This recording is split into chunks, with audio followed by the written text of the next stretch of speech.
hay una condición en el ser humano que es que todos queremos innovar de alguna manera en el discurso, pero no todos estamos dispuestos a cambiar, ¿verdad? Hay también una altísima resistencia al cambio, digo el de adentro, digamos, tal vez en el discurso sí planteamos un poco cambio e innovación, pero a la hora de hacer el esfuerzo del cambio nos cuesta muchísimo como seres humanos eso, ¿verdad? Ser ese eterno aprendiz, ese curioso que siempre busca, que siempre aprende. Mark Manson es un autor que siempre dice, mientras más crees que sabes todo es cuando menos sabes. Y mientras la gente que busca saber más, porque cree que ya sabe mucho y sabe más, aprende menos que el que cree que no sabe nada, que en realidad sabe mucho, pero aprende desde un lado de yo no sé nada, necesito saber. Y eso me lleva a pensar que el eterno aprendiz, verdaderamente, porque si vos te pones de ese lugar, que sos un eterno aprendiz y no sos el maestro de nada, es cuando podés absorber realmente todas las enseñanzas. Creo que siempre hay un sí responsable, no es que es un sí hago todo, ¿verdad? Pero sí al comienzo creo que es muy interesante estar un poco más abierto a lo así cuando uno está construyendo volumen, cuando uno está construyendo validación, cuando uno está construyendo todavía las fronteras de la propuesta de valor o de los servicios, creo que es súper interesante estar un poco más abierto a eso sí. Y creo que cuando uno tiene volumen, cuando uno ya tiene cierta madurez y cierta validación de mercado, creo que se vuelven más importantes los no. Sobre todo porque ahí se abren más pedidos y más oportunidades y más acercamiento de gente, que la gente se acerca, digamos, a lo que funciona. Entonces, en algún momento es como que también vos comenzás a recibir un montón de propuestas y de cosas, che, y si hacemos esto y si hacemos lo otro, creo que en esa instancia se vuelve mucho más importante y poderoso el saber decir que no. Denos los próximos minutos y vamos a tratar de ayudarles con esta charla a darles una perspectiva sobre los emprendimientos. Bienvenido, Rodrigo, ¿cómo estás? Gracias, Dani. Gracias por el espacio. Súper bien. Contento de arrancar la semana con esta conversación acá. Gracias por venir, gracias por estar en este espacio tan querido por mí y gracias al Hotel Five siempre por darnos este espacio. Bueno, en este episodio vamos a darle los consejos basados en el mundo real y evidencias de un emprendedor nato. Pasamos directo. Si no tenés ninguna responsabilidad real y especialmente si estás en tus 20 o 30, no tenés razón para no ir all in en tu emprendimiento. Sí, qué buen punto el tema de la edad. Me parece que ese es un factor importantísimo. A mí en mi historia me tocó emprender por accidente. Yo siempre digo esto, porque yo arranqué muy joven, arranqué a los 19 estudiando diseño gráfico. Ahí entro a una agencia publicitaria que fue una agencia muy grande en los 90 y es una agencia que quiebra. Entonces, si bien yo tenía, más tarde después me encuentro con mi ADN emprendedor, que estuvo presente casi en toda mi vida, en ese momento no fue una decisión emprender y abrir una empresa. Yo termino tomando la decisión de emprender porque se cierra la empresa donde estábamos. No teníamos ganas de ir a otro lugar en ese momento y decidimos en ese momento, por una cuestión de coyuntura, ir a un garage literal, la famosa historia del garage. Esto no era un garage, pero era una piecita al lado de la oficina de papá y arrancamos un estudio de diseño, ¿verdad? Entonces siempre digo, soy emprendedor por accidente, ¿verdad? Y el tema de la edad no es menor, ¿eh? No es menor porque a mí, en mi experiencia, me tocó iniciar a emprender en un momento de mi vida donde no tenía demasiadas responsabilidades familiares, no tenía hijos, no tenía, a ver, vivía con mis padres, tenía 20 años. Entonces, todos esos factores, de alguna manera, si bien en ese momento tal vez incluso no tenés todo el know-how o toda la experiencia para lanzarte a emprender, sí creo que tenés otros factores como el factor donde tenés demasiadas facilidades todavía en algunos contextos de vida que hacen que tal vez esa energía que uno puede volcar al emprendimiento, por un lado es un poco más una energía irresponsable, yo diría, porque todavía tenés como el ojo salvaje de no haber atravesado el mercado y ser un poco utópico o un poco soñador, ¿verdad? Que de alguna manera está bueno porque de alguna manera no pones un montón de barreras y miedos que después con el tiempo vas poniendo, ¿verdad? Que es lo que te lleva, digamos, el conocimiento después del mercado. Entonces hay como una dosis tal vez como de ser un poco naif o ser un poco soñador y por otro lado no tener todavía tal vez el compromiso que uno puede tener en años posteriores de tener una familia, de tener hijos, de tener un montón de otras responsabilidades. Yo creo que en la medida que se agrandan las responsabilidades, uno se vuelve un poco más precavido de repente con la toma de decisiones. Es que yo creo que hasta con el hecho de el dinero en sí, o sea, el dinero no es ilimitado, creo que para la mayoría, ¿verdad? Y invertir tu dinero a los 20 a los 30 cuando literal no tenés nada que perder. Y esto es, muchos de estos pensamientos son de un autor, un podcaster, se llama Alex Hormozy, ¿verdad? Y él dice, si no tenés nada que perder, tenés todo por ganar. En el sentido de que si no tenés, como decir, familia, no tenés otras responsabilidades, no estás endeudado con nada todavía, te puedes 100% dedicar tu tiempo, tu esfuerzo, tu dinero y y tu deuda también, ¿verdad? Totalmente, totalmente. Y tenés tiempo, que el tiempo, digamos, es un factor fundamental, digamos, que no es lo mismo mirar el tiempo que te queda a los 20 o el tiempo que te queda a los 30 o a los 40 o a los 50, ¿verdad? Creo que de alguna manera, en ese momento de la vida el tiempo no tiene un valor como lo tiene cuando se va acabando el tiempo, ¿verdad? El tiempo me parece que es un valor que va ganando consideración. Y sí, creo que ahí tenés un montón de libertades, un montón de facilidades, ¿verdad? Para poder equivocarte, y equivocarte más veces, equivocarte más rápido. Y este tema también del tamaño y la responsabilidad se extrapola a todo, ¿verdad? Yo que trabajo en el mundo, además de acompañar el mundo del emprendimiento y haber emprendido, mi rubro principal es de la comunicación y la publicidad. Y es más fácil en ese mundo que una marca que tiene todo por ganar tome riesgos más grandes, porque es una marca chica que tiene poco por perder, pero mucho por ganar, a poner en riesgo un mercado ya conquistado de una marca consolidada que ya tiene casi todo ganado y que a veces el riesgo de ganar un poquito más no justifica perder lo que ya tenemos, ¿verdad? Y eso nos lleva a un escenario donde inconsciente o conscientemente nos volvemos un poquito más, creo que, cauteloso con todas las decisiones que tomamos, ¿verdad? Tiene sentido. Y cuando te equivocas, el siguiente pensamiento es, te podés equivocar, pero nunca volvés a empezar de cero. Porque cada vez que empezás después de haberte equivocado, aprendiste algo nuevo que idealmente no debes repetir, ¿verdad? Y sí, totalmente, siempre y cuando haya también capacidad de reflexión y aprendizaje, porque también nos puede pasar de que no haya capacidad de reflexión y aprendizaje y cometamos los errores una y otra vez. Entonces, por eso es muy importante, creo que la capacidad de aprendizaje, pero que el aprendizaje viene con reflexión, ¿verdad? Y sí, definitivamente la experiencia va construyendo, experiencia buena, mala, si uno tiene esa capacidad de ir incorporándolo, ir guardándolo en una bitácora o en algún lugar del aprendizaje, claramente se va volviendo un asset, ¿verdad? Porque el emprendimiento no es lineal, ni fantástico, ni maravilloso, ¿verdad? El emprendimiento, bueno, vos sabés, estás también en el tema, hay que querer ser emprendedor, ¿verdad? Y te tiene que gustar la empresa, ¿verdad? Porque no es fácil hacer empresa, es una gestión de todos los días, de microdecisiones, de un montón de cuestiones. Así que sí, sí, definitivamente creo que todo lo que nos pasa para bien o para mal, ya sea por decisiones o por cuestiones coyunturales, pues hay veces que pasan cosas que no pasan por las decisiones que tomamos, sino son cuestiones coyunturales, bien incorporadas y bien aprendidas en las lecciones de esto, por supuesto nos traen a un estadio más maduro, más completo, con más pruebas. Al mismo tiempo, eso también coincide con la era que nos toca vivir, ¿verdad? Ujú. Hay un gráfico que es súper, súper interesante que muestra la evolución del conocimiento en grandes hitos de la historia de la humanidad, ¿verdad? Y desde que el hombre, no digo inventa, bueno, inventó, aprende a administrar el fuego hasta que llega al uso de la rueda, pasaron cientos o tal vez miles de años. Desde el uso de la rueda hasta el manejo del vehículo, ya pasó menos tiempo.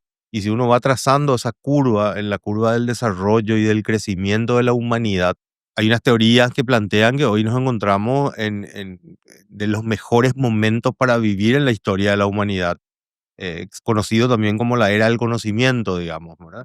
Y ese conocimiento y esa línea que en algún momento comienza a ser recta y comienza a encurvarse, luego llega a ser una curva un poquito más exponencial, digamos, una curva que se va para arriba, porque cada conocimiento que adquiere la humanidad es un peldaño más para nuevas cosas, digamos. Y hoy el conocimiento prácticamente está democratizado, digamos, ¿verdad? En el sentido Muy del buen punto. acceso al... Está democratizado y yo creo que el acceso es casi infinito para cualquier persona con un celular, ¿verdad?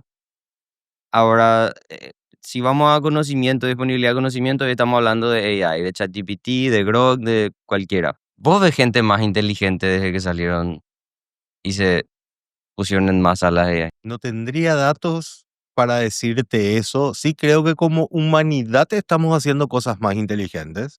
Creo que también, a ver, esa es una discusión muy interesante porque de Mm. alguna manera también acá entra el tema de los sesgos y cómo estamos construyendo la mirada y la percepción que tenemos ante el mundo, ¿verdad? Porque si uno prendiera las noticias, estamos llenos, cada año una guerra, pandemia, o sea, realmente estamos llenos de malas noticias. Pero si vamos a los datos científicos, que fue un poco algo que está estudiado a este momento, ¿verdad? Si uno va a los datos científicos y agarras puntualmente las, no sé, muertes por accidentes en aviones, disminuyó radicalmente. Las muertes en accidentes de autos disminuyó radicalmente. Muertes por inundación, las causas de muerte, la expansión de vida. O sea, si uno agarra individualmente ciertas áreas y ciertas cuestiones que tienen que ver con la seguridad, con la salud, claramente estamos en un momento mucho más auspicioso de la historia de la humanidad, ¿verdad? No sé, en la época de nuestros abuelos podían morir por una infección de diente o por, no sé, una cuestión así. Y estamos hablando de 3 generaciones anteriores, ¿verdad? Entonces, hoy creo que estamos en un momento donde todo este crecimiento exponencial del conocimiento, que sí viene por inteligencia artificial y estas son como las tecnologías de tendencia, pero detrás de esto en los últimos años la medicina tuvo un avance fabuloso, no sé, todas las áreas que uno pueda entrar a ver, la ingeniería, la arquitectura, las artes, tuvieron un desarrollo fabuloso comparado con esta línea y, digamos, el tiempo de desarrollo de la humanidad, ¿verdad? ¿Crees que estas herramientas que están disponibles hoy le facilitan al emprendedor o le dan alguna ventaja? Yo creo que sí, ¿eh? Yo creo que a la larga, a ver, todo, a mí me gusta siempre analizar, digamos, todo desde sus aristas y sus luces y sus sombras, ¿verdad? Porque no todo es bueno o no todo es malo necesariamente. Sí veo en todo este desarrollo de estas nuevas tecnologías probablemente los mismos temores que existieron o miedos o limitaciones cuando vino el teléfono celular o cuando vino internet, pero finalmente, o cuando vino la luz eléctrica, ¿verdad? Finalmente la luz eléctrica es una tecnología. En algún momento prendíamos velas o se prendían velas en las ciudades, ¿verdad? Habían trabajos que fueron disrumpidos por el ingreso de la luz eléctrica.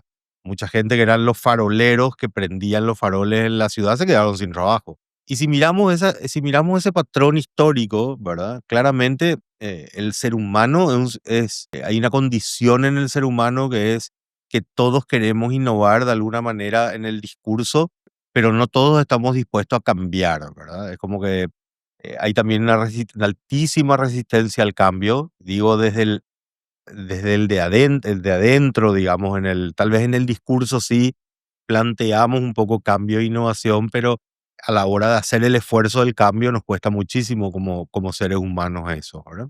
Entonces también reconozco que hay un poquito de miedo, un poquito de resistencia a todas estas nuevas tecnologías. Esto es normal también, pero veo muchísimas industrias apalancándose sobre esas tecnologías para ser más rápidos, para ser más eficientes, para ganar tiempo. Y ahí es donde estas tecnologías, viéndolas como una herramienta que se incorpora a nuestra caja de herramientas, como se incorporó Internet, como se incorporó la luz eléctrica en algún momento, van a ser eso, ¿verdad? Herramientas que nos ayuden a acelerar procesos y que la clave está en derribar un poco los miedos y ser un aprendiz constante. Creo que de alguna manera esta era que nos toca es una era que nos exige un poco eso, ¿verdad? O sea, ¿quién tiene la receta hoy de las criptomonedas o de... Claro, hay gente que está a la vanguardia, que está investigando, que está estudiando, pero ni siquiera ellos tienen la receta de lo que va a pasar, ¿verdad?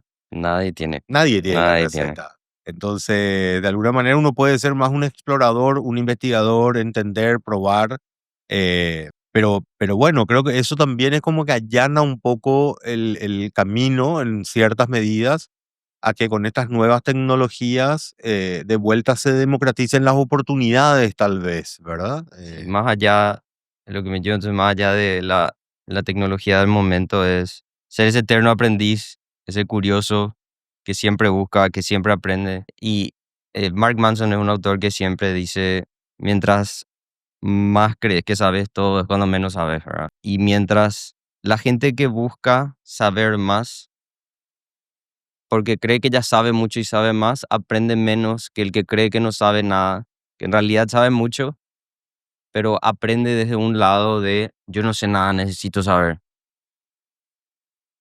Y eso me lleva a pensar que el eterno aprendiz, verdaderamente, porque si vos te pones de ese lugar, que sos un eterno aprendiz, y no sos el maestro de nada, es cuando podés absorber realmente todas las enseñanzas, ¿verdad? Totalmente.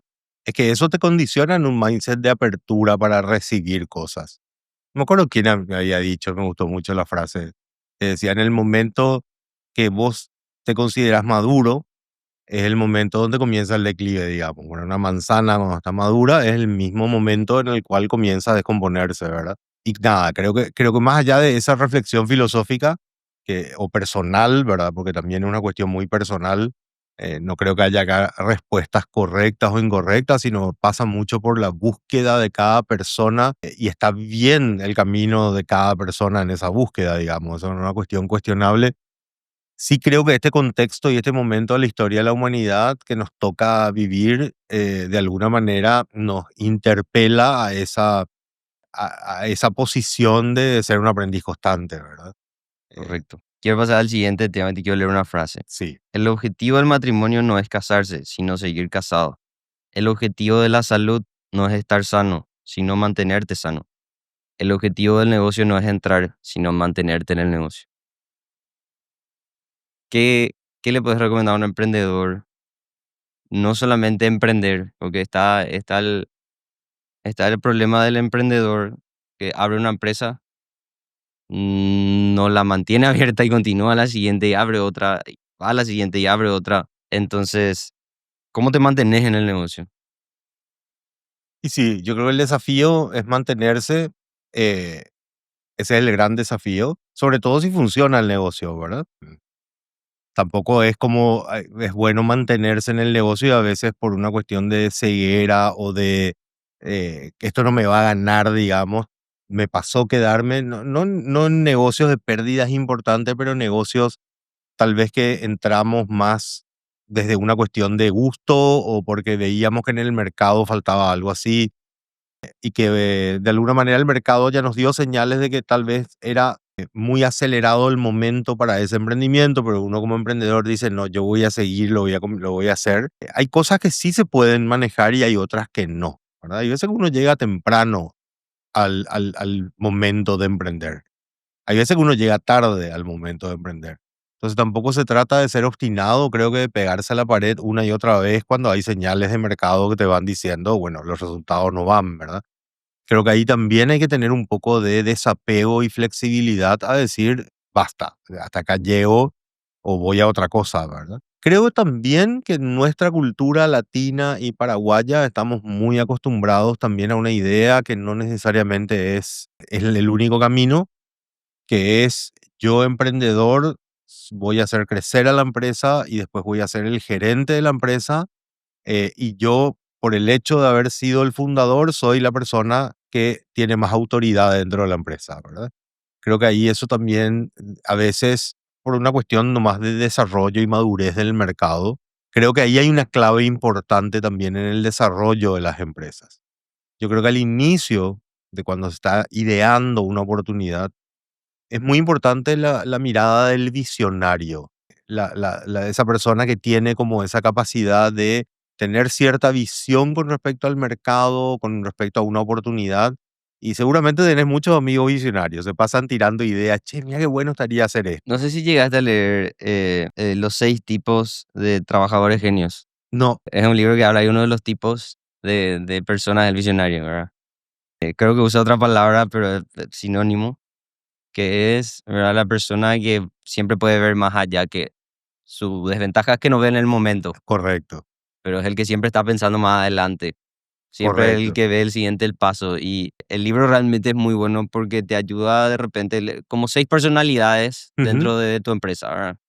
Es como te ayuda a asignar, bueno, esta persona tiene este tipo de mentalidad, esta tiene este otro tipo. Y una de las cosas que es malas del visionario es que justamente de repente no vive la realidad, ¿verdad? Y algo que dijiste al comienzo, que nos gusta algo y queremos emprender en eso, ¿verdad? Y uno de los consejos de este autor, de este podcaster, Alex Hormozy, es: no sigas tu pasión, mm.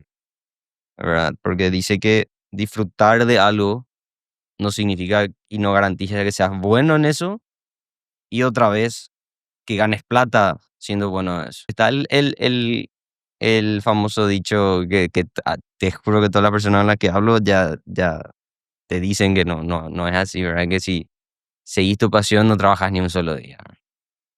Sí, sí. Es una interesante frase en ese sentido. Yo le complementaría o le daría una vuelta a eso en base a mi experiencia. No sigas solo tu pasión para emprender. Ahora, creo que si se da la oportunidad de encontrar un área de oportunidad en el mercado y que a su vez, de alguna manera, eso tenga relación con algo que te apasiona, sí me parece que le agrega una dosis extra de energía, sobre todo en esa primera etapa del emprendimiento, donde necesitas realmente ese combustible extra, ¿verdad? A mí en lo personal me tocó que todo lo que emprendí a nivel de empresas, en la gran mayoría de las empresas, estuvieron como dentro del ámbito de las economías creativas. Y ahí hay un punto que a mí se me conecta con lo que a mí me apasiona. A mí me apasiona el mundo de la creación, de la ideación, del pensamiento y de alguna manera disfruto, eso hizo que yo disfrute mucho de los emprendimientos porque se conectaban con ese punto de pasión. Ahora sí coincido que tal vez tirarse a la pileta desde un punto exclusivamente de pasión y en el contexto en el que estamos donde yo no te diría que estamos en un contexto del emprendimiento científico, pero sí de un emprendimiento mucho más técnico, mucho más técnico. No es lo mismo, creo yo, emprender hoy en Paraguay que emprender hace 15 años en Paraguay. No es lo mismo. Yo creo que hace 15 años en Paraguay casi te diría, era, che, mira qué falta, abrí y de alguna manera sé medianamente bien las cosas, ¿verdad? Hoy yo me pongo a pensar proyectos que abrí hace 15 años y los miro a la luz de hoy y digo, híjole, no sé cómo lo haría, digamos. Hoy hay 15 empresas que hacen eso, ¿verdad? Entonces, claramente siempre hay oportunidades, siempre se van a abrir nuevas oportunidades, pero yo creo profundamente que el contexto también es importante dentro del emprendimiento. Si llevamos esta idea a, justo estábamos hablando con mi hijo que está estudiando afuera ahora, me estaba hablando un poco de Europa y me decía, chepa, acá está todo hecho. O sea, vos mirás y todo lo que está innovado y es como, y esto me decían también amigos y gente amiga que trabaja en el tema de emprendimiento en Europa, me dice, es dificilísimo emprender acá. Está todo estructurado, todo hecho. Ahora, puedes traer ese mismo contexto, esa misma situación a Latinoamérica, cambia totalmente. En Latinoamérica hay mucho por hacer todavía. Y tengo Sí. amigos que estuvieron trabajando en África, y en África es como, ahí hay muchísimo por hacer todavía, ¿verdad? Entonces creo que también el mercado condiciona un poquito eso, ¿verdad? O no un poquito, sino en gran medida, ¿verdad? Y el mercado condiciona 100%. Ahora, yo creo, y por lo menos en mi experiencia, mucho de acá en Paraguay, vos decís, y pensando en lo que vos acabas de decir, ¿verdad? Que si vos pensás en empresas que vos abriste 15 años atrás, hoy hay 20 que están haciendo lo mismo y toditas son buenas, ¿verdad? Y yo creo en muchos aspectos que Paraguay todavía es muy tradicionalista, todavía es muy de querer conocer a la persona que está atrás, querer conocer al dueño, querer conocer al gerente. ¿Qué tanta importancia vos le das al networking en Paraguay? Yo creo que es fuertísimo. Todavía creo que, a ver, ahí me gustaría partir un poquito, ¿verdad? Por una cuestión, creo que es la articulación del emprendimiento. Cuando hablo de articulación del emprendimiento es por ahí un trabajo más de gabinete, de puertas para adentro, ahí creo que la articulación y el conocimiento son fabulosos, digamos. O sea, llegar a un buen contacto en este tema, llegar a un buen contacto en este otro tema, ahí tiene un peso muy grande. En la medida que uno se va tal vez a un negocio más B2C, más de mercado, donde de alguna manera la referenciación o el volumen que vos tenés que hacer ya no pasa por una referenciación. Sí, sí, tal vez se vuelve más técnico, digamos, ¿verdad?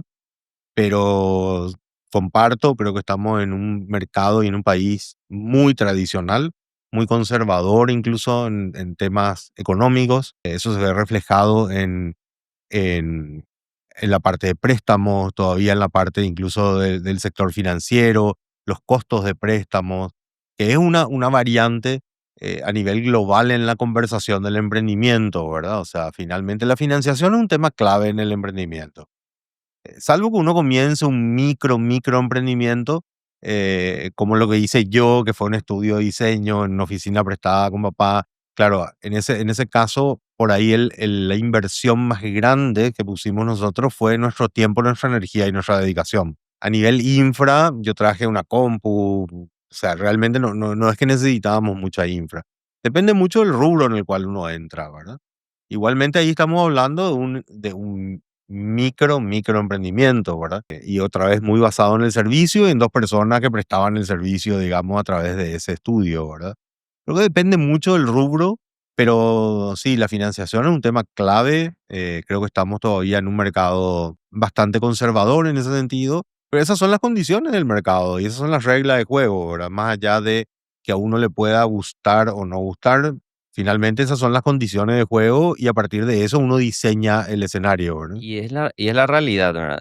Correcto, Lo importante acá yo creo que es saber la realidad y no quedarte con el libro y creer que el banco te va a prestar plata. Vos puedes tener las mismas situaciones que el de al lado en papeles, pero siempre la referencia es algo clave, ¿verdad?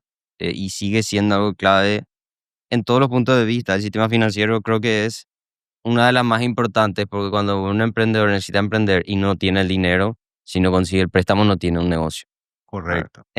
Y muchas veces en ese sentido el emprendimiento, y cuando hablamos de este microemprendimiento, que no tiene trazabilidad, que no tiene un balance del año anterior, que no tiene todavía, digamos, un track record que te permita apalancarte para ir al sector financiero. En otros países existen inversores ángeles, existen otro tipo de instrumentos financieros, pero con condiciones específicas para el emprendimiento, ¿verdad?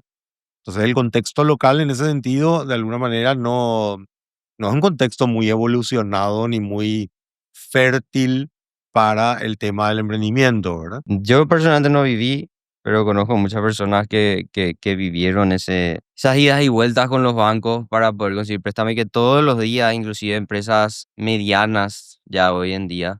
Y, y uno de los problemas que tiene el que vos acabas de decir, ¿verdad? Una persona no se da cuenta lo importante que es tener un balance correcto y honesto, un cash flow real y proyectado.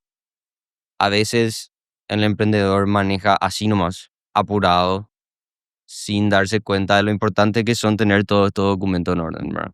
Totalmente. Ahora, Si bien, perdón, si, tranqui. si bien hay un cash flow y un plan de negocio en un emprendimiento súper verde y súper emergente, tampoco es tan real o se puede tomar con el mismo criterio que un cash flow o un plan de negocio de una empresa madura, donde sí ya tenés un histórico de 10 15 años. De alguna manera en el emprendimiento inicial es súper importante eso porque de alguna manera también eso te marca tu hoja de ruta, más allá que eso pueda tener un desvío para arriba, para abajo, porque todavía de alguna manera no tenés mucha data anterior.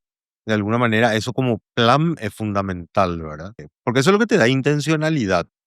Ok, dale, ¿qué voy a salir a buscar en esta etapa de mi emprendimiento? Porque, a ver, es como decir, para mí, bueno, el emprendimiento para mí tiene que ver con una artesanía, tiene que ver con una cuestión que todavía, o que tiene mucho que ver con intervenir en micro detalles en el emprendimiento en un proceso de mejora continua, ¿verdad? Y eso mismo estuvimos hablando con Andrés, que él dice luego en un emprendimiento, cuando un negocio está empezando, vos necesitas que esté ahí el fundador, necesitas que esté ahí el fundador asegurándose que esté todo bien, porque cuando nace una empresa, él es el que crea esa base, ¿verdad? Y es necesario que el fundador esté ahí. Ahora, Correcto. ¿cuándo crees que sea años, sea momento? ¿Cuál vos crees que es el indicador para que el fundador salga de la operativa y se quede en decisiones estratégicas? Para mí que más que años pueden ser momentos, porque el tiempo es relativo, ¿verdad? Sí creo, volviendo un poco a esto que te decía, creo que el origen es súper importante, la mirada del visionario. Creo que a continuación, y a veces hay visionarios emprendedores, la mirada más importante es la del emprendedor, el que ve esa visión o sabe captar esa visión, pero tiene el atrevimiento de bajarse a la cancha a probar, ¿verdad? Y después de eso sí creo que entra una etapa de profesionalismo, donde tal vez llegado a un volumen o llegado a un tamaño de gente, probablemente en el mercado exista un director operativo o un gerente que cobre menos que vos como dueño y que venga con mejor energía, mejor formado porque estudió para eso. Muchas veces los emprendedores están formados en su categoría técnica o son muy buenos técnicos industriales o son buenos ingenieros, eh, pero creo que hay que separar un poquito también la figura, y esto hablábamos con un querido amigo empresario que es un mentor, lo conozco hace años, estamos trabajando en un par de proyectos, que me decía, hay que separar del el que sabe hacer negocio del que sabe hacer empresa. Yo al comienzo no entendí mucho esto y le dije, quiero que me expliques un poquito esto. Y sí, mira, hay gente que sabe hacer negocios, y son buenos para hacer negocios, y hay gente que sabe hacer empresa. Y me dice, es muy diferente, porque el que sabe hacer negocio mira la oportunidad y no significa que el que sabe hacer negocio no tenga empresa. ¿Se entiende? Se entiende perfectamente. Hay gente que tiene muchísima capacidad de hacer negocio, que conecta esto con esto, acá ve la oportunidad, cierra el negocio. Ahora, llevarle a esa misma persona a gestionar una empresa. Y hay veces que no es muy bueno gestionando la empresa. Y justo este amigo me decía, gestionar una empresa te tiene que gustar demasiado, me dice, porque difícil es gestionar empresa, ¿verdad? Y sí, la verdad que yendo un poco a mi experiencia, me cayó nomás la ficha, me pareció una muy buena reflexión, porque en mi vida yo hice negocios y también hice empresas y no necesariamente son la misma cosa, ¿verdad? La empresa requiere gestión, la empresa requiere remangarte, meterte, eh, requiere de esa búsqueda de solución día a día, de buscar soluciones en la empresa en un constante movimiento. Y eso tiene su tiempo, tiene su energía, tiene su dedicación, ¿verdad? Yo siempre digo, creo que el emprendedor es el piso y es la clave del emprendimiento, pero al mismo tiempo puede ser el techo del propio emprendimiento. Y ahí hay un tema cultural muy importante que en Paraguay de vuelta se vuelve más fuerte, que es un poco creo que el modelo de liderazgo que todavía está muy presente culturalmente, que es, pero si yo soy el dueño acá, yo mando. Y eso se lleva a la empresa, está metido en el ADN de la empresa. Cuando puede haber un financiero que sabe mucho más de finanzas que vos, cuando puede haber un gerente general que pueda manejar más exitosamente la empresa.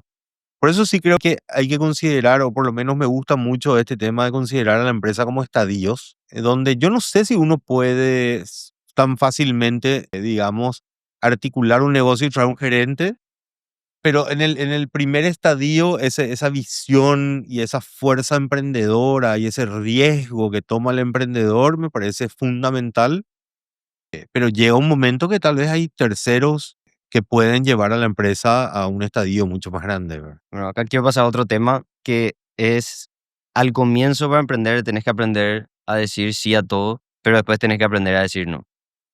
Me gusta esa hipótesis. A ver, yo nada me gusta tampoco ponerlo como una verdad absoluta, porque yo acá voy a hablar desde mi experiencia. Yo no quiero darme de académico, sino compartir mi experiencia personal en esto, ¿verdad? Pero sí, creo que al inicio del emprendimiento es más clave estar abierto a los sí. A mí estar abierto a los sí me llevó en mi empresa a desarrollar áreas de negocio que no me imaginé o que no pensé que iba a desarrollar. Cuando clientes en su momento me vinieron y me dijeron, che, vos haces esto. No era una cosa que era totalmente contraria a la que hacía, sino que tal vez era lo mismo que hacía, pero con otro enfoque. Y le planteamos, sí podemos hacer, tengo que reforzar el equipo con esto, y ustedes nos pueden abrir esta unidad para manejar esta área, sí podemos, ¿verdad? Y esos sí nos llevaron a encontrar áreas de oportunidades como ser, no sé, manejábamos ya creatividad y gracias a eso sí, en algún momento nos fuimos a abrir áreas de BTL, que fue como un área nueva que surgió hace 10 15 años, y eso nos llevó a la oportunidad de abrir un departamento de BTL que fue muy exitoso, que hicimos muchísimos eventos y a eso llegamos gracias a ese sí que dijimos. Creo que siempre hay un sí responsable, no es que es un sí hago todo, ¿verdad? Pero sí al comienzo creo que es muy interesante estar un poco más abierto a lo así cuando uno está construyendo volumen, cuando uno está construyendo validación, cuando uno está construyendo todavía las fronteras de la propuesta de valor o de los servicios, creo que es súper interesante estar un poco más abierto a eso sí. Y creo que cuando uno tiene volumen, cuando uno ya tiene cierta madurez y cierta validación de mercado, creo que se vuelven más importantes los no. Sobre todo porque ahí se abren más pedidos y más oportunidades y más acercamiento de gente que la gente se acerca, digamos, a lo que funciona. Entonces, en algún momento es como que también vos comenzás a recibir un montón de propuestas y de cosas, che, y si hacemos esto y si hacemos lo otro, creo que en esa instancia se vuelve mucho más importante y poderoso el saber decir que no.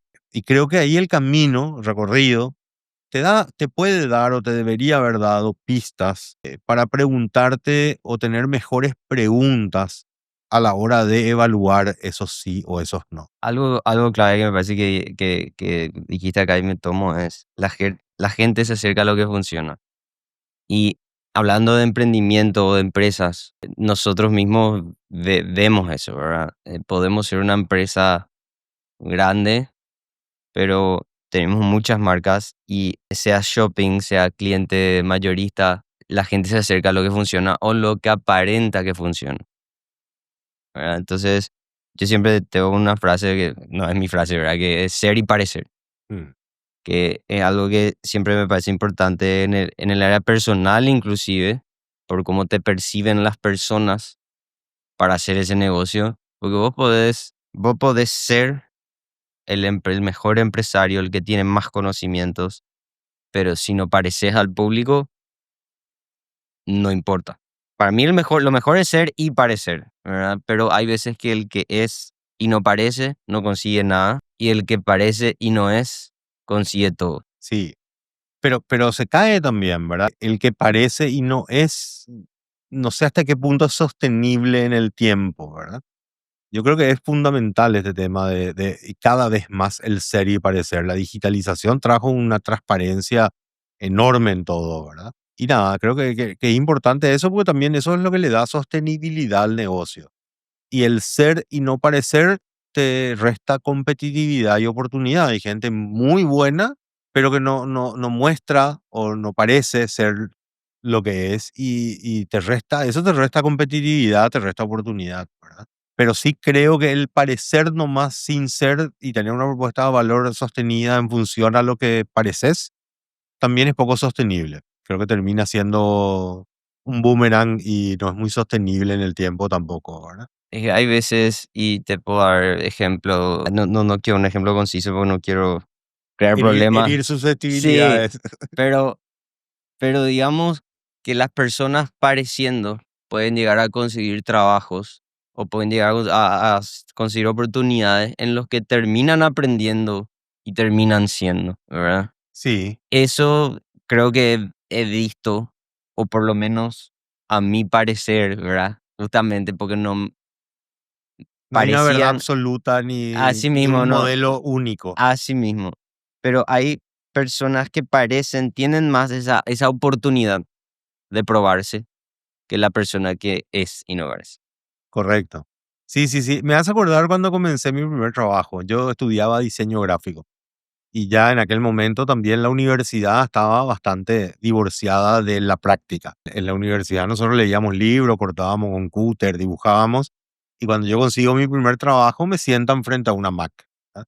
Y es la primera vez que usaba una Mac, o sea, año 1998, y me preguntan en la entrevista de trabajo, che, vos usás Mac, ¿verdad? Y usás Illustrator y usás Photoshop. Y yo creo que estaba comenzando a ver Corel en la universidad. A lo cual dije sí, ¿verdad? Y cuando me siento frente a la Mac, yo dije, ok, dale, no debe ser muy distinto de la PC. Y mi primera traba fue no encontrar el botón de encendido. Claro, pues yo usé PC toda mi vida. Esta era una de esas Mac de diseño de los 90. Y me acuerdo que a mi compañero al lado, ¿verdad? Sí, como prendo, ¿verdad? Pero bueno, eso es parte también un poco, creo que del atrevimiento sano, de las ganas de haber querido conseguir ese trabajo en esa agencia de publicidad que la estaba rompiendo en ese momento. Y que es un poco ese atrevimiento de poder entrar y decir, y bueno, sí, a la semana estaba usando la Mac y ya aprendí y eso se puso mis ganas ahí, ¿verdad? No sé, me vino nomás como ejemplo de esta cuestión de a veces ser un poco atrevido en este parecer, ¿verdad? Y eso me llevó a ese lugar, ¿verdad? Y ahí, gracias a eso, entré a la publicidad y me encantó la publicidad, decidí que ese iba a ser el camino que me gustaba en la vida. Así que sí, me trajo un poco a esa historia de ese momento, Y ¿verdad? es un excelente punto de lo que estoy diciendo, ¿verdad? Dijiste que sí, pareciste, y eso te llevó a hacer, ¿verdad? Por eso yo siempre, te digo algo personal mío, ¿verdad? Yo siempre le doy la importancia a ese parecer. Porque te puedo decir, de ejemplo, que te puedo decir sin herir susceptibilidades, te puedo decir en la oficina, por ejemplo, es donde yo veo, porque yo trabajo con personas que están todo el día laborando. Están todo el día laborando, todo el día planillas, todo el día correos, todo el día llamadas. Pero justo la marca que les tocó o la apertura que les tocó no salió bien. Mm, Entonces, como esa persona o esas personas no parecen, no aparentan estar capacitadas o no aparentan que hicieron un buen trabajo porque el resultado fue malo, porque solo se concentraron en ser, mm. ¿me entiendes? Entonces ahí es donde yo veo siempre y repito, ser y parecer, porque esto es algo que hasta a mí me pasó, porque en algún momento a mí nunca me importó parecer. ¿Verdad? Nunca me importó. Yo aprendí esto. Siempre el que aprende, creo que aprende, el que aprende algo, llega a una conclusión, aprende de algún dolor, algún evento malo, ¿verdad? Yo aprendí esto de nunca aparecer. No, yo era de esos que vos entrabas a mi Instagram y tenía 600 seguidores, perfil cerrado, no le quería aceptar a nadie y posteaba cada 5 años. Porque como que rechazaba esta nueva era en donde la transparencia es lo que importa, en donde hacer. Pero si no se ve lo que vos haces, nadie te va a dar más trabajo, nadie no va a incrementar tu percepción, la percepción de las personas respecto a vos de lo que vos sos realmente. Y si lo que no se comunica no se sabe. Y en este momento que nos toca vivir también, que otra característica es la economía de la atención, no existimos. O sea, lo que no se comunica no se conoce, digamos, ¿verdad? Bueno, otros temas del emprendimiento es que incertidumbre es 90% de la descripción del trabajo. Si querés certeza, no persigas tu sueño. Mm. Podemos desmenuzar esta idea. Sí, a ver, yo creo que la incertidumbre es hoy un elemento con el cual de alguna manera cada vez más tenemos que trabajar como elemento de trabajo, ¿verdad? Yo tengo una frase que le pone un poco nerviosa a la gente, que algunas personas que trabajan conmigo, que es vamos viendo. Y, y es una frase que me acompaña. Yo sé por qué te reís. ¿Verdad? Yo sé por qué te reís. Pero a ver, una frase que me acompaña hace mucho tiempo. Viene de no sé dónde, de un amigo. Andrés la suele usar también. Sé que Andrés estuvo acá. Andrés Unizar también. La suele usar también. Tengo un amigo chileno, Pablo Reyes, un amigo en común con Pablo. Me cuesta ver de dónde viene esta frase, pero es una frase que ganó mucha simbología en los últimos tiempos. Y que no es una frase que busca anarquía o que busca no definir cosas o que sea como sea y vamos a ver cómo sale, ¿no? Esa es como la lectura y la interpretación rápida. Pero para mí el vamos viendo tiene que ver con reconocer de que de alguna manera hoy o en todo, en el emprender o en todo lo que tenga que ver con construir a futuro, no es un recorrido lineal, no es un recorrido que podamos escribir A, B, C, D, E, F como un recorrido lineal, ¿verdad? Es lo mismo que para mí es un viaje. Nosotros podemos ponernos de acuerdo en un viaje y es súper importante que nos pongamos de acuerdo en el destino. Vamos a llegar a Buenos Aires, ahí estamos de acuerdo. Ahora, intentar escribir en un papel que vamos a parar en tal peaje y pagar tanto, y después vamos a parar en este parador y vamos a comer un sándwich, y acá vamos a llantar, y acá vamos a cambiar la rueda, y acá vamos a sentarnos a descansar, es teóricamente impracticable, ¿verdad? Entonces, de alguna manera también creo que en esa búsqueda de certeza, en la incertidumbre, queremos tener trazado el ABC. Y de alguna manera esto no habla de no tener procedimientos, de no tener procesos, sino habla de que no vas a tener todo resuelto y hay mucho de lo que tengamos que resolver en este camino y en este viaje que lo vamos a tener que hacer desde la confianza, desde la inteligencia colectiva y desde la apertura de la emergencia de lo que pasa, ¿verdad? Sin tener todas las herramientas puestas, ¿verdad? Entonces, no sé, llantaremos en algún momento del viaje y sí. Y vamos a resolverlo con el contexto de que estemos en ese momento. Si estamos en el medio del desierto, buscaremos un camino. Si estamos en el medio de la ciudad, será otro. Entonces, para mí el vamos viendo tiene un poco que ver con eso, ¿verdad? Y cuando hablas de incertidumbre, para mí el vamos viendo es una frase que a mí me ayuda mucho en estos procesos. Y la combino sí con yo entiendo un vamos viendo de no podemos definir todo, pero sí tiene que haber cosas importantes y que tienen que ser rígidas y duras. Para mí el propósito de lo que vamos a hacer, el para qué vamos a hacer esto tiene que estar claro. Los valores tienen que estar claros.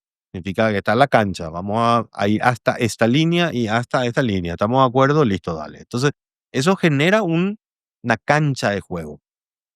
Sabemos todos dónde está el arco, sabemos cuáles son las líneas, sabemos dónde está la cancha que podemos usar adentro, que podemos usar afuera. Ahora, la jugada ahí adentro no la podés escribir. Va a emerger de acuerdo al contexto y al momento y a los pases que podamos hacer dentro de esas reglas de juego. Entonces, nada, para mí esa es una combinación de duro y blando en la empresa que a mí me da marcos muy estrictos, muy duros, y mucha flexibilidad y mucha apertura a lo emergente en lo que no podés controlar y no podés manejar. Yo creo que una de tus frases célebres y que está tan bien explicada, tiene que ser, me imagino, una de esas remeras. Vamos viendo y la traducción. Ya me dijeron 2 veces que me haga una remera de Sí. vamos viendo. Y con el equipo trabajamos también en esto, porque viste, a ver, yo también reconozco la diversidad y no solo reconozco, valoro y busco. Yo, en mi industria es una industria de talento, yo no tengo stock, yo no produzco tangibles. Mi industria es una industria donde nosotros somos un equipo de 30, 35 personas, donde mi negocio está puesta en la creación del intangible.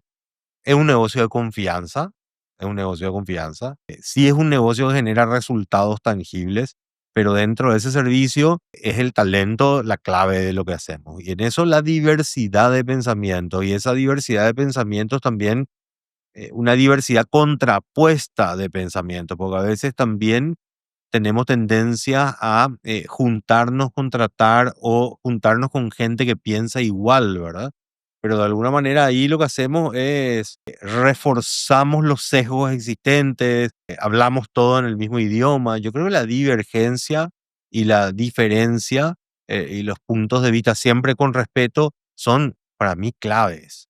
Para mí clave. Y con esto no te digo que a veces no me esfuerce a nivel personal trabajar con cierta u otra persona, pero es parte de lo que hace rico al pensamiento y el pensamiento es la base de mi negocio, ¿verdad?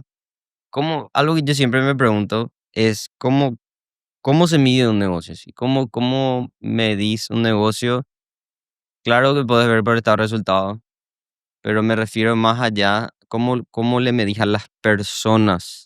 ¿Cómo medís las áreas de algo tan intangible? Para mí es fácil, yo agarro y le miro al jefe de depósito y tengo todas las métricas de cuántos pedidos salieron ese día, cuánta mercadería se movió, qué porcentaje de lo cumplido está, de la capacidad total de prendas que puede mover al día, cuánto llegó a cumplir. Le miro al brand manager y veo su marca, veo qué tal está su stock, cuántas veces rotan un año. Es muy fácil de alguna manera medir los resultados cuando le miras a una sola persona. Sí, a ver, tiene sus particularidades, pero también es una industria que tiene demasiados años y que tiene demasiada referencia internacional de cómo se maneja la industria. En algunos aspectos no tiene mucha diferencia con otras industrias. Nosotros también miramos última línea, miramos margen bruto, Es un negocio que sí tiene tal vez sus complejidades en la parte administrativa, porque de alguna manera se manejan muchos fondos del cliente que tienen que terminar en proveedores, eso requiere como cierta pulcritud administrativa. Y a nivel como de áreas de trabajo, a ver, por citarte las principales, nosotros tenemos un área de producción, es muy medible, digamos, los eventos tienen que pasar en forma o las áreas creativas también de alguna manera tienen sus KPIs. Y la parte estratégica, que es el foco que más le estamos dando en las empresas, ese es un poco el diferencial. También tiene, esa es la parte más ácida, porque nuestra promesa o nuestra propuesta de valor es creatividad centrada en el negocio del cliente. Nosotros creemos profundamente en la creatividad como una herramienta, no como un fin. Entonces, nuestro fin no es que haya algo que sea simplemente creativo o gane un premio, sino que entendemos que el marketing y la comunicación tienen que ver con el crecimiento del negocio de nuestros clientes, ¿verdad? Y si esa condición no se da, podés tener 5 premios en tu estantería que de alguna manera no termina conectando con su fin, y el marketing es una estrategia de venta, es una estrategia de... Pueden haber dentro del marketing estrategias de awareness o de consideración de marca o de valor de marca, que también es parte de nuestra industria, pero al final de vuelta el cliente que está haciendo eso está buscando crecer. Entonces, finalmente, si después de 1 o 2 años nos sentamos con el cliente y no hubo un crecimiento o en volumen o en su ticket o en su eficiencia, y bueno, de alguna manera no estuvo muy alineado el trabajo, ¿verdad? Y este es el penúltimo punto que quiero ir. Hay muchos tipos de deuda. La deuda más cara es la deuda de la ignorancia, el costo de lo que no sabes y deberías de saber. Y sí, sí, qué buen punto, ¿eh? Y sí, yo creo que las decisiones, llevo esto al plano de tomar decisiones, ¿verdad? Y a veces como que nos preocupa como tomar decisiones equivocadas, pero yo creo que la decisión más cara es la decisión que no tomas. La decisión más cara es la que no terminas tomando.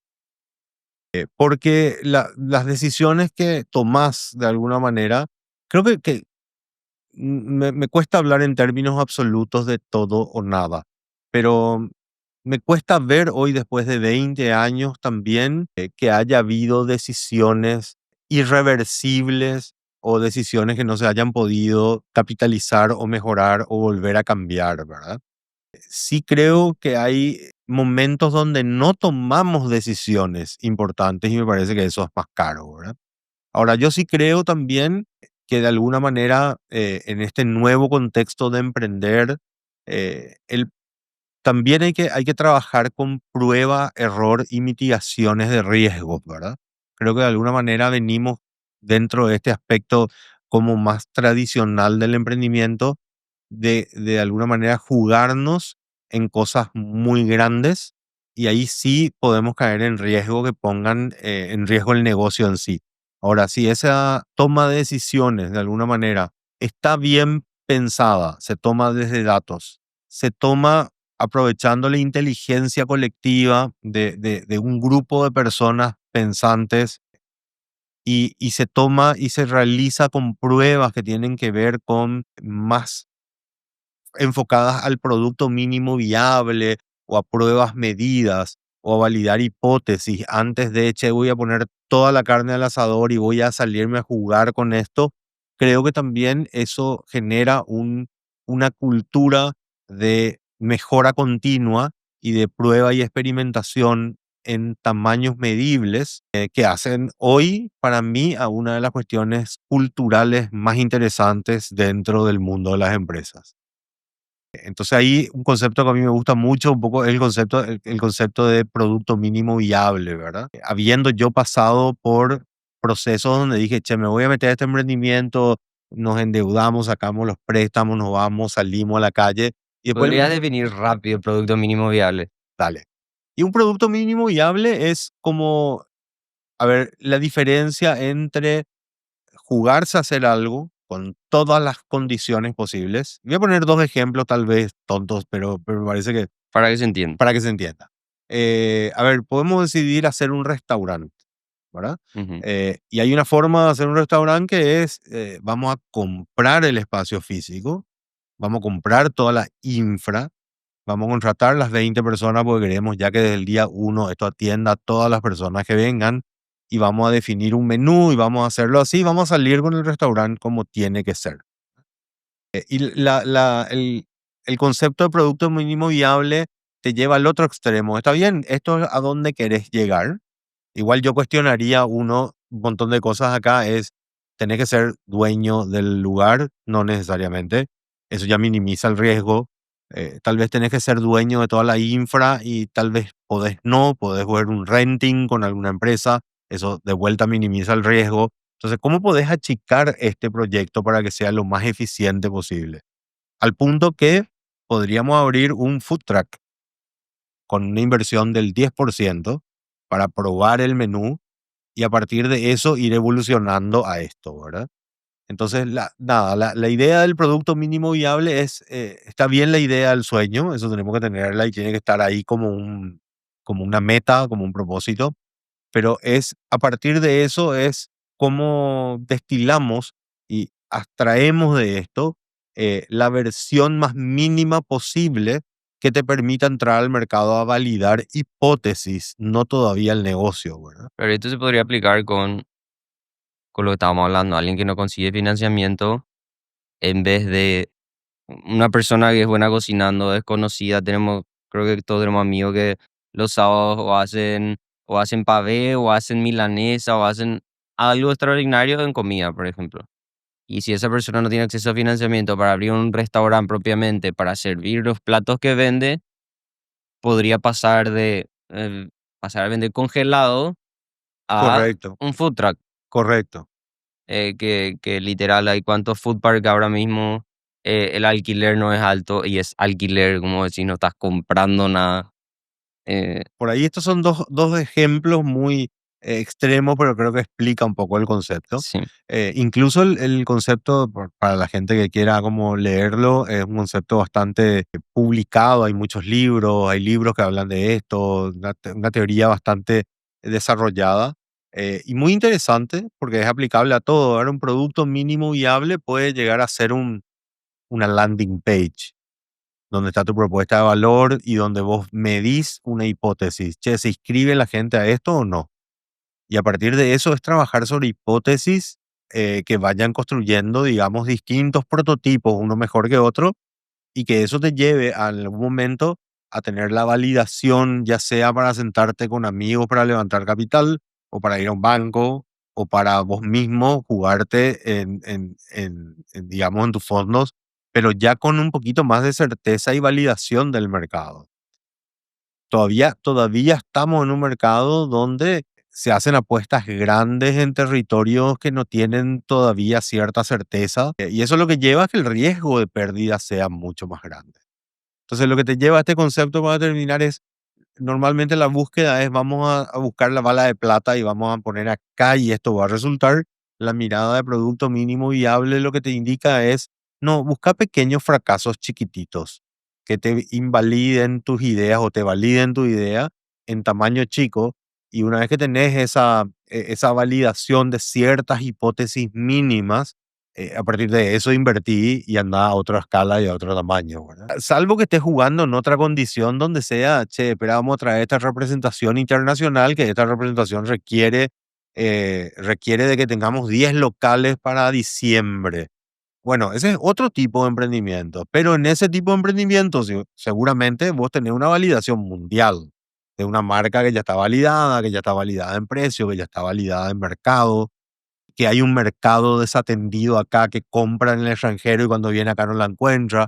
Entonces, a ver, ahí ya tenés otras validaciones y otras cuestiones, ¿verdad? correcto. Pero esta teoría del producto mínimo viable es muy aplicable incluso en el intraemprendimiento corporativo. En el intraemprendimiento Sí. corporativo, uno puede tener una empresa core ya establecida, con sus márgenes, con sus utilidades, y podés seguir teniendo o deberías seguir teniendo también en parte en tu estrategia un ADN emprendedor que permita seguir construyendo el futuro de tu core, ¿verdad? Es que esto nosotros aplicamos hoy en día sin ponerle el nombre, ¿verdad? Sin saber que ese era el nombre, nosotros lo hacemos por ejemplo, cuando tenemos una marca nueva que no sabemos, a nosotros nos parece que tiene buena referencia internacional, pero no es un Puma, no es un Skechers, ¿verdad? No es una marca que cotiza en la bolsa, que tiene su balance público, que tenés una evidencia así enfrente tuyo de, no, sos un estúpido si no abrió una tienda, ¿verdad? Correcto. A ese tipo de marcas nosotros lo que hacemos, es por eso tenemos una multimarca deportiva y una multimarca, bueno, tenemos por varias razones, ¿verdad? Pero una de las razones es ahí metemos para hacer la prueba, ¿verdad? Para saber el producto gusta o no gusta, la marca gusta o no gusta, agarramos el feedback de las personas que usan, agarramos el feedback de nosotros mismos mirando las ventas, el margen, si hubo que hacer descuento o no para vender, si el precio correcto, hacemos las encuestas. Entonces, después recién pasamos a una monomarca, Mm. ¿verdad? A una tienda separada de esa marca. Y esa es una forma así clarísima de aplicar esta mirada del producto mínimo viable, ¿verdad? Y creo que es importante esa mirada también en Paraguay, Denis, porque Paraguay es un mercado muy chico, un mercado que tiene un techo muy chico, ¿verdad? Y uno puede engañarse en el sentido de, che, esta es una flor de marca, y sí, es válido, una flor de marca, pero por ahí el mercado de esa categoría en Paraguay es un mercado de $1 millón al año. Entonces, dentro de ese mercado, vos tenés que pelear. Y en el mayor de los éxitos, si vos comes todo el mercado, vas a llegar a 1 millón. Hay otros mercados, otros productos que tienen mercados de 10, 50, $100 millones. Casi como que esa también es una mirada que a veces está un poco ausente, o a veces ahí es donde la pasión a veces engaña, no, pero es una supermarca, claro que es una supermarca, pero el mercado en Paraguay es así chiquito. Y le tenés a esta marca que también es buena, que tiene el 80% del mercado, ¿verdad? Entonces a veces como que por la pasión o por las ganas o porque nos encanta esa marca, decimos, no, pues esto la vamos a romper acá, pero la condición y aparte que es un mercado chico, ¿verdad? Y sí, es como que al hacer los números te das cuenta y decís, o sea, esta marca súper internacional que no está acá, te pide como mínimo que compres $5 millones al año. Y vos decís, bueno, 5 millones al año son este número de prendas, este número de calzados. Hay 7 millones de personas en Paraguay. O sea que si yo tengo que comprar $5 millones al año, cada persona tiene que tener por lo menos 3 pares y 4 prendas de mi marca al año. Sí. Y sí, Imposible. y esa es una respuesta, porque hay veces el mercado no da, ¿verdad? El mercado no da. Ahora, creo que esta condición de Paraguay también es muy interesante si la miramos, si miramos a Paraguay como un incubador de negocios, pero con proyección regional. Ahí sí creo que cambia totalmente esa desventaja que te la planteo en el primer escenario. Si la mirada es operar desde Paraguay para afuera, me parece que sí cambia radicalmente el contexto y el escenario, atendiendo que tenemos un país súper conveniente a nivel impositivo, con leyes como Maquila, con un montón de cuestiones que todavía están verdes, digamos. Y con la nueva ley de Maquila que se aprobó Sí, hace poco, sí. que realmente nosotros ahora mismo estamos, nuestra fábrica está saturada con nuestra propia producción, pues tenemos tantas licencias y tantas marcas que nos olvidamos directamente de Maquila, porque ¿qué nos pasaba antes? Para Maquila tenías que importar la tela, pero al importar y al despachar vos tenías que decir, bueno, tantos metros va a ser Maquila. Ahí no tenías que adelantar el despacho de eso y al salir salía sin pagar impuestos, sin pagar el despacho específico como si fuera que vas a vender localmente. Ahora con esta nueva ley lo que hace es, ya no hace falta que al Declares de entrada. despachar vos declares, porque ¿qué pasa? ¿Qué nos pasa a nosotros? Tenemos muchísima tela despachada que ya pagamos los impuestos Que ya y tenés que hacer para el mercado local. que ya tenés que hacer para el mercado local porque no podés competir internacionalmente una vez que tenés pagado los impuestos. Correcto. Entonces, lo que hace esta nueva ley, número uno, sí, está bien, vos pagaste, pero vas a exportar tantos metros de tela que usaste en este pedido, te devolvemos. Ah, está más basado en la venta que en el Está pedido. basado en la venta y también tenés, que esto nos ayuda muchísimo, porque ¿qué pasa? Nosotros tenemos todos los procesos, pero hay veces que si podés importar la tela ya es sublimada, por ejemplo, con el diseño de la remera que vas a hacer. La tela sublimada, no. Mm, Literal un pedazo de tela, pero que ya está sublimada el diseño que vos vas a traer. Y lo que vos haces acá es coser la remera, agregarle el escudo, agregarle algo más, con tal de que vos le pongas el 30% del valor, si no estoy equivocado, puedo estar equivocado, creo que era el 30% del valor de la prenda, tiene que ser mano de obra local.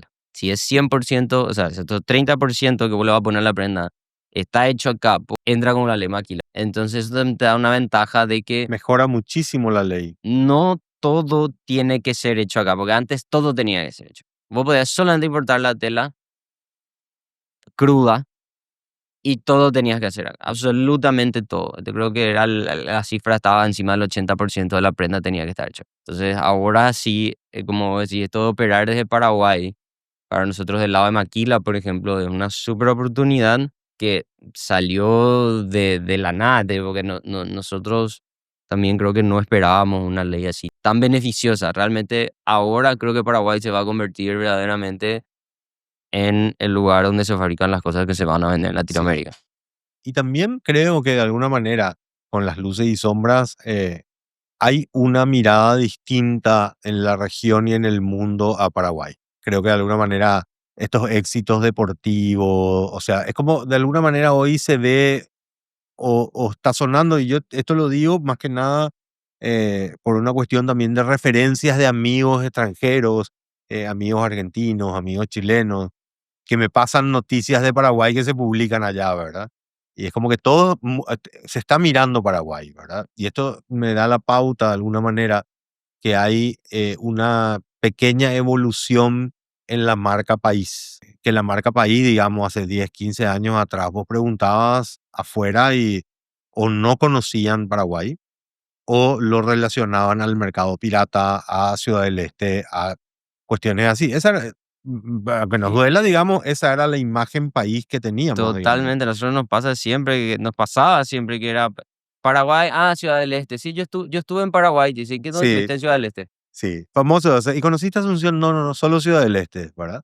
Y que Ciudad del Este, híjole, es una Eh, maravilla económica, digamos, to- en muchísimos aspectos. Yo, de Totalmente, pero la verdad, impresión que llevaba la gente de Paraguay, era una impresión sesgada, una sí, impresión de una parte de Paraguay, ¿verdad?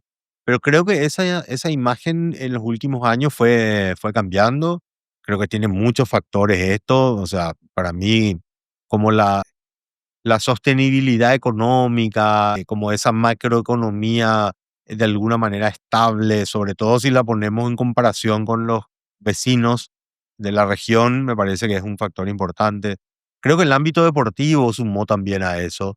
Creo que el ámbito en este último año, los eventos deportivos, o sea, mostrar el país desde ese lugar, también creo que ayudó muchísimo.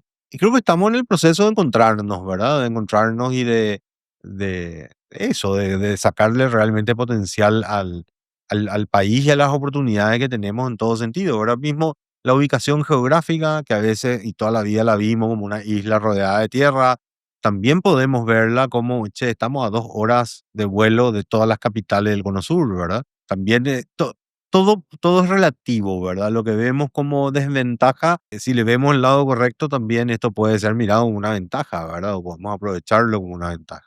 como todo en la vida, creo yo. Así es, como todo en la vida. Bueno, algo que hacemos en el podcast siempre es, el anterior invitado deja una pregunta para el siguiente y la pregunta del anterior invitado es, ¿cómo haces para cambiar un sistema resistente al cambio, como casi imposible de cambiar? Uf, qué linda pregunta. Y yo creo que, a ver, los sistemas, tengo una teoría con respecto a eso, pues parte de lo que estudié hace algunos años cuando hice este curso en Silicon Valley, porque ahí básicamente se habla un poco de estos procesos del cambio, ¿verdad? Ahí hay una teoría que plantea un poco para entender esto como el core, digamos, se entiende como lo establecido, eh, lo que ya está instituido, lo que ya tiene, digamos, su espacio y su momento. Y se habla como el edge o los bordes, digamos, a todo lo que son la innovación y las tendencias. Si uno mira lo nuevo, normalmente lo nuevo nace en los bordes, nace en los laterales. Las criptomonedas no nacieron del sector financiero bancario tradicional, nacieron desde un outsider. Cuando vemos el tremendo cambio que hay en la electrificación de los vehículos a nivel mundial, si bien toda la industria hoy está en ese tránsito, el que vino a disrumpir esto fue una persona de fuera de la industria. Y si vamos a todos estos fenómenos, todo lo nuevo, de alguna manera, nace en los laterales y nace en los bordes. El arte mismo, donde se transforma el arte y se transforma en los bordes, en lo marginal. Uno miraba a Bansky, digamos, hace 10, 15 años atrás y era considerado un vándalo. Hoy las obras de Bansky, si no me equivoco, son las obras mejor pagadas a nivel mundial en los museos más tradicionales. Entonces, eh, todo lo nuevo nace desde los bordes. Entonces, mi sugerencia o que mi respuesta a esto es no intentar cambiar el centro, lo establecido, el core, desde el core. Porque de vuelta a esto que hablábamos, ¿verdad? Nos llenamos la boca hablando de innovación, pero a la hora de cambiar no estamos dispuestos a cambiar un centímetro.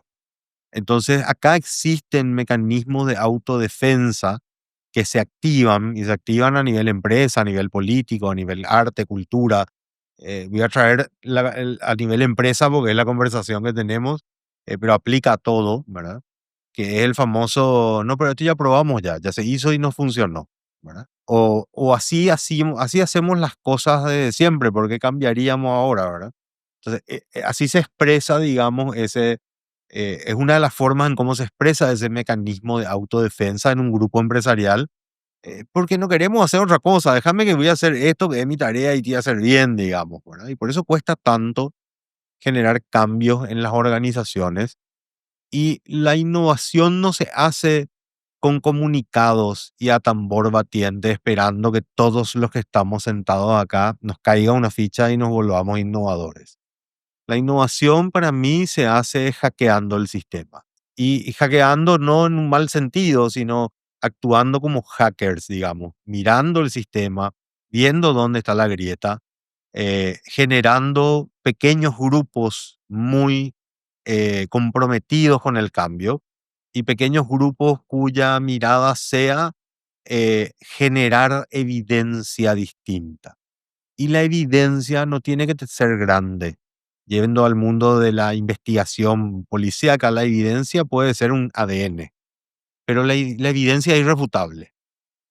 Si la empresa hizo factura manual durante 70 años y se resiste a cambiar porque tienen que hacer todo un proceso de cambio, al momento que vos generes una prueba donde muestres el ahorro de tiempo al digitalizar tus facturas, generaste una evidencia que es irrefutable. Ahí te puede gustar o te puede no gustar.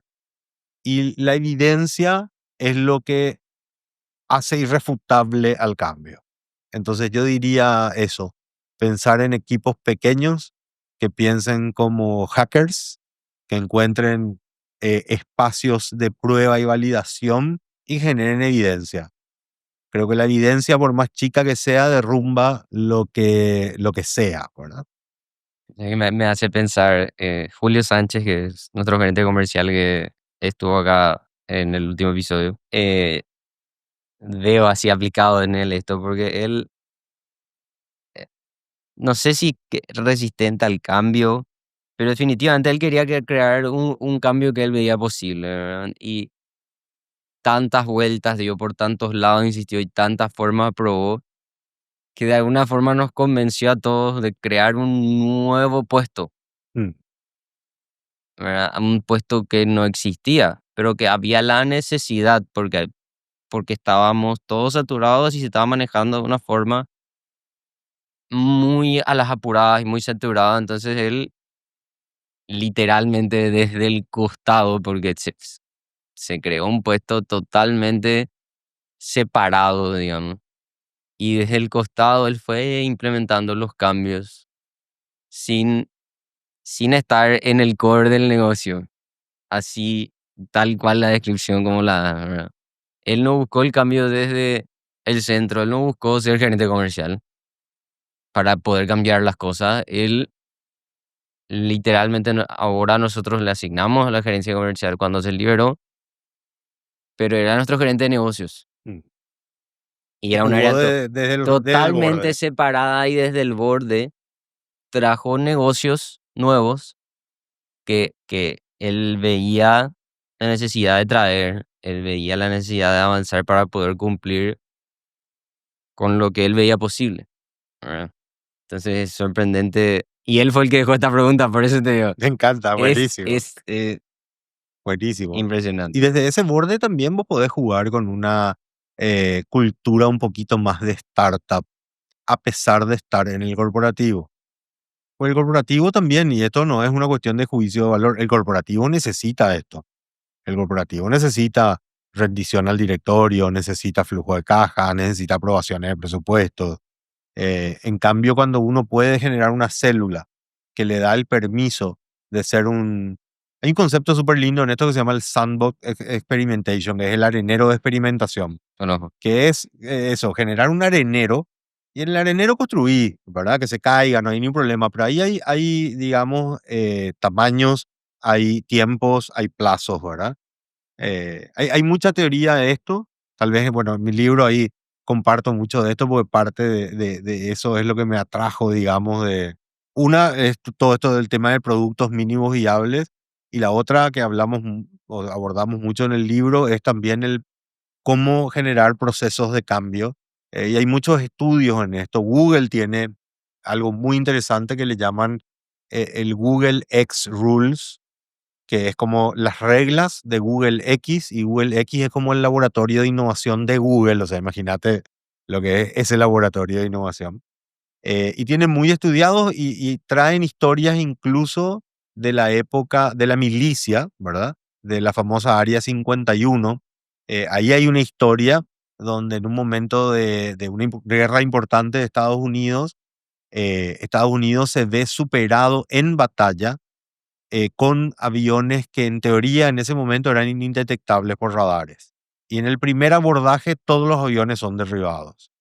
Una hipótesis que manejaban estaba mal.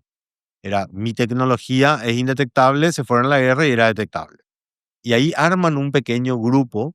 De hecho, tienen unos documentales. Esto se arma en el famoso Área 51 de la zona de Las Vegas en Estados Unidos. Y se arma un pequeño task force, un pequeño equipo que se llamó Scanworks. Y nadie en la base sabía en qué estaban trabajando ellos. Y al punto que era tan secreto que ellos entraban a la base a la mañana y salían y todas sus familias fueron aisladas. Y ellos trabajaron, y si no me equivoco, en 70 y tantos días cambiaron la tecnología a una tecnología indetectable mejor. Y dicen después que termina siendo una de las claves de la victoria de Estados Unidos en la guerra. Pero eso se hizo con un equipo de un ingeniero que convocó a 4 técnicos en una base cerrada. No se hizo, digamos, comunicando la innovación y pidiéndole a todo el mundo que innove, sino se le puso a los 5 mejores durante 60 días a solucionar. Y hay un documental muy lindo, muy interesante, que si googlean Skunk Works o Área 51, de ahí salen esas bases filosóficas que Google después la convierte en las reglas de Google X. Y que son 5, son muy sencillas, y que si no me olvido alguna, habla de equipos chiquitos. En la medida que más equipos tenés y más divisiones tenés, toda la comunicación y todo se va compartimentando. Entonces, de equipos chicos, experimentación constante, un gran propósito claro, recursos disponibles, aunque sean pocos, pero recursos, porque cuántas veces decimos, si te doy el rol, anda a C, pero en el presupuesto de tu balance no hay un presupuesto. Entonces es como que tiene que de alguna manera de vuelta inventar soluciones. Tampoco se hablan de grandes presupuestos, pero sí tienen que tener autonomía y capacidad de gestión, digamos, ¿verdad? Perfecto. Bueno, ¿y la pregunta para el siguiente invitado? ¿Quién es tu siguiente invitado? No No me importa puedes eso, decir, o no. sea, es así, bueno, a ver, voy a tirar una bien amplia así. ¿Cuál fue el aprendizaje más valioso en su experiencia? Si tuviera que elegir un aprendizaje de todos, ¿cuál es el que más tiempo le acompañó o le sirvió en su proceso de lo que Perfecto, está haciendo? perfecto. Después miro el video, así que queda. Buenísimo. Con una frase de cierre y estamos. Definí lo que querés, ignorá las opiniones de los demás y hace tanto ruido que sería ridículo no tener éxito. De esto se trata. Gracias, Rodrigo. Gracias, Dani.